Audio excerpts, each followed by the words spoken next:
Hi, I'm Craig Wilson at techcentral.co.za, and today I'm looking at the Sigma 50 to 500mm zoom lens, otherwise known in photographic circles as the Bigma, and with good reason. This isn't a new lens per se. The 50 to 500 has been out in various incarnations for a couple of years, but this is the latest update to it. And it's laden with a number of Sigma's added sort of designations or selling points. The first is DG, which you can see just over here. That literally means that it's been optimized for digital sensors rather than film, although Sigma will tell you that it's also good for slide film, so in fairness it seems to be pretty irrelevant. APO has to do with some of the Sigma engineering that they say mitigates some of the problems that zoom lenses suffer from and that prime lenses aren't subject to.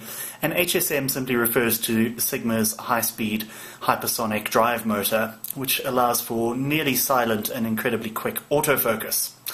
Now, as you can see, this is rather a hefty and enormous lens, and the tripod collar here, which is included, doubles not only useful on a tripod or a monopod, but just for carrying this beast. It weighs almost 2 kilograms, which means even on a camera with a battery grip on the bottom, it's still heavier than most cameras. So while it looks great in your hand, you'll probably find that after half an hour of shooting, if you don't have a monopod, you really are going to regret it, particularly when it's zoomed out to its full length.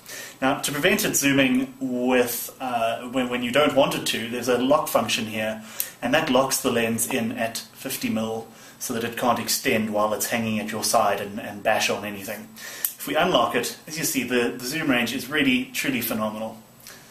As it's 50 to 500 mils, on an actual cropped sensor, you incur a bit of magnification. So if you're using a Nikon or a Sony and it's not a full frame body, what you're actually getting is the equivalent of a 75 to 750 mil lens, which is absolutely staggering in a single lens. If you have a look up on top here, there's a distance scale as you focus.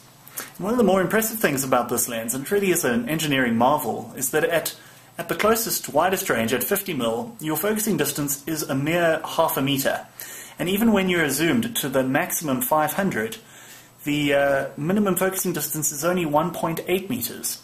Now, some 400mm lenses will only let you focus 5 meters away. So the fact that you can get so close is another selling point, because it makes this really an all-round lens. If you're out and you're wanting to do landscape shots, and you're wanting to do bird shots, and you're wanting to shoot pictures of the flowers that are quite close by, you can get away with all of it with this. Although granted, you may need strong arms to do so.